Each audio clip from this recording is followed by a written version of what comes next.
Mangia sano, scegli i produttori del tuo territorio, dal coltivatore al consumatore senza intermediari. Genuinità, territorialità, convenienza. Coldiretti e Campagna Amica Nuoro Ogliastra ti invitano al mercato di Campagna Amica. Ogni sabato mattina, nell'esclusiva location dell'ex Made in Nuoro in Piazza Mameli, la tua spesa è all'insegna della genuinità. Decine di stand con prodotti locali come frutta e verdura, formaggi, pescherie, pasta fresca e prelibatezze locali per sostenere i produttori del tuo territorio. Coldiretti e Campagna Amica Nuoro Ogliastra ogni sabato mattina dalle 8:30 ti invitano al mercato di Campagna Amica per mangiare genuino, per stare meglio.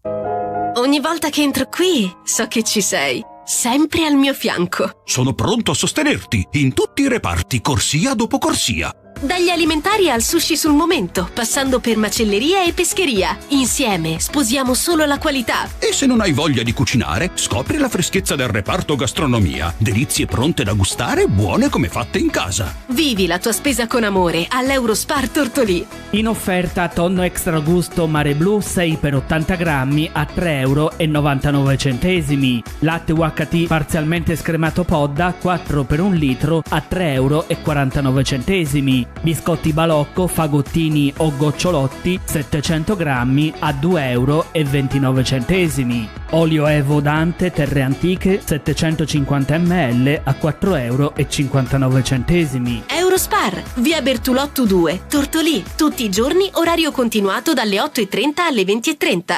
C'è un luogo dove si sta davvero bene, dove i profumi sono inebrianti e dove la simpatia e la cordialità sono di casa. Ichnos Aristopub, la pizzeria e il ristorante da vivere con tutta la famiglia, gli amici o la persona speciale. Le pizze sono cotte nel forno a legna e vengono proposte in tantissime varianti super gustose. Il ristorante segue la tradizione sarda, dalle ricette antiche a quelle più moderne, e solo con prodotti freschi e selezionati. Ichnos Aristopub, in pieno centro, in via Monsignor Virgilio 42 a Tortolì. Per info e prenotazioni 0782 4504 12. Seguici anche su Facebook e Instagram.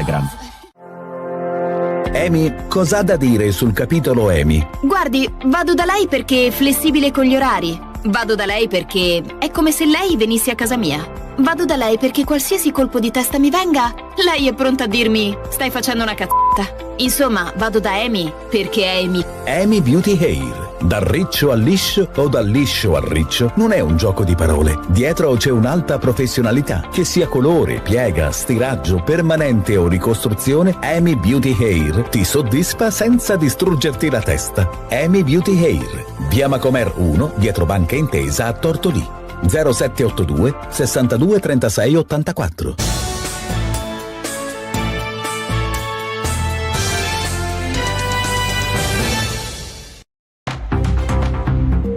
Buongiorno da Federica Melis, ben trovati al secondo appuntamento della mattina con Stella Dice Che, questa volta con il notiziario Le News dall'Ogliastra. Partiamo oggi da Arbatax perché è salpato dal porto il gigantesco jacket realizzato nel cantiere Saipem di via Lungomare, destinato al progetto energetico Neptune Deep Gas Development in Romania. La struttura dal peso di circa 7.500 tonnellate è stata caricata sul ponte Castoro 11 e ha lasciato lo scalo ogliastrino assistita dai mezzi della Guardia Costiera. Il manufatto rappresenta uno degli elementi chiave del progetto per lo sfruttamento dei giacimenti di gas naturale nel Mar Nero, una delle più importanti iniziative energetiche europee degli ultimi anni. Alto 135 metri con una base di 50 metri per lato, il jacket è stato costruito interamente nei cantieri di Arbatax grazie al lavoro di centinaia di tecnici e operai specializzati. Una volta raggiunta la Romania, la struttura sarà installata sul fondale marino della nave Saipem 7000. La commessa assegnata a Saipem nel 2023 vale circa 1,8 miliardi di euro, prevede la realizzazione di una piattaforma di trattamento del gas, lo sviluppo di 3 campi sottomarini, una condotta lunga 160 km e un collegamento in fibra ottica fino alla costa romena. Il jacket costruito ad Arbatax sarà integrato con il top site realizzato nei cantieri Saipem di Karimun in Indonesia, a conferma del ruolo strategico del sito ogliastrino all'interno di una filiera industriale internazionale. La partenza del colosso d'acciaio segna una nuova tappa per il cantiere Arbataxino, protagonista di uno dei più importanti progetti energetici offshore attualmente in corso in Europa. Andiamo avanti, ora restiamo su Tortolì, al via la definizione agevolata dei tributi comunali. L'ente infatti ha attivato i servizi online che consentono ai cittadini di aderire alla cosiddetta rottamazione dei debiti nei confronti dell'ente, con la possibilità di azzerare sanzioni e interessi di mora.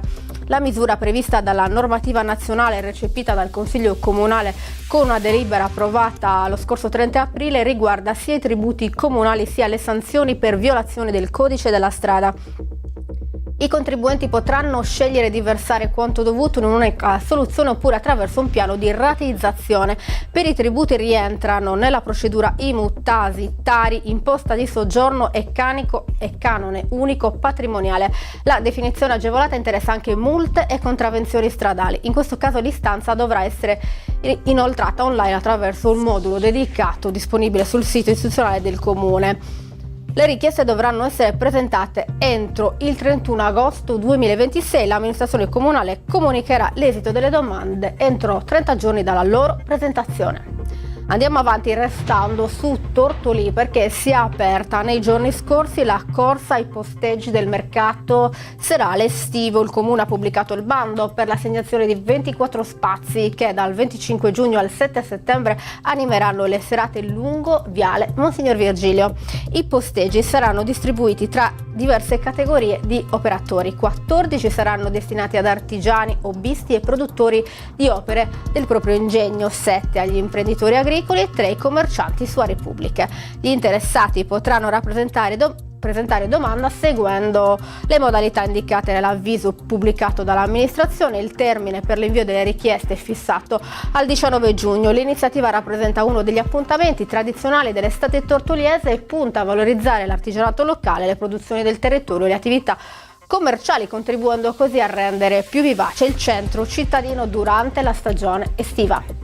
Andiamo avanti, ci spostiamo a Baunei, appuntamento con la musica popolare sarda, sabato 20 giugno a Baunei, dove andrà in scena la rassegna dell'organetto. L'iniziativa organizzata dalla Proloco Annibale Simonini di Baunei e Santa Maria Navarrese porterà in piazza Indipendenza alcuni dei protagonisti della tradizione musicale isolana. A partire dalle 21:30 gli artisti dell'organetto si alterneranno sul palco proponendo ritmi, melodie e sonorità che rappresentano una parte importante del patrimonio culturale sardo. La serata sarà presentata da Francesco Spanu. L'evento sarà un'occasione per valorizzare il folklore e le tradizioni locali, offrendo a residenti e visitatori un momento di incontro e condivisione all'insegna della musica e della convivialità. L'ingresso è libero e aperto a tutti. Chiudiamo con lo sport perché si chiude con un nuovo successo la stagione sportiva della Shotokan Karate Club Arbatax. Gli atleti del dojo di Cardedu e Ursulei hanno conquistato ben 30 medaglie al primo Open Karate Championship disputato nei giorni scorsi a Barisardo. La manifestazione organizzata dall'associazione sportiva dilettantistica Funakoshi Tortolì ha visto la partecipazione di oltre 200 karateka provenienti da tutta la Sardegna. La squadra guidata dal maestro federale Gianni Montoni, settimo dan e arbitro internazionale, ha ottenuto un bottino di 13 medaglie d'oro, 9 d'argento e 8 di bronzo, confermandosi tra le realtà più competitive del panorama regionale. Tra i risultati più prestigiosi spiccano i 3 ori conquistati da Pietro Tegas e Giuseppe Di Dio, mentre Gabriele Deiana e Nunzio Di Dio hanno portato a casa un oro e un argento ciascuno. Ottime prove anche per Greta Garau con un oro e 2 argenti, e per Anna Era Famciuk del dojo di Ursulei che ha conquistato un oro e un argento. Completano il medagliere numerosi piazzamenti ottenuti dagli atleti delle 2 palestre, a conferma del lavoro svolto durante la stagione sportiva. Per il sodalizio ogliastrino si tratta dell'ennesimo risultato di rilievo dopo i successi ai mondiali di Malta e al campionato nazionale di Napoli. Ora l'attenzione è rivolta al prossimo appuntamento internazionale, il trofeo del Mediterraneo, in programma il 20 settembre ad Atene. Chiudiamo così il notiziario di oggi, torniamo domani mattina con la rassegna stampa. Grazie per averci seguito e grazie alla regia di Roberta Loi. A domani.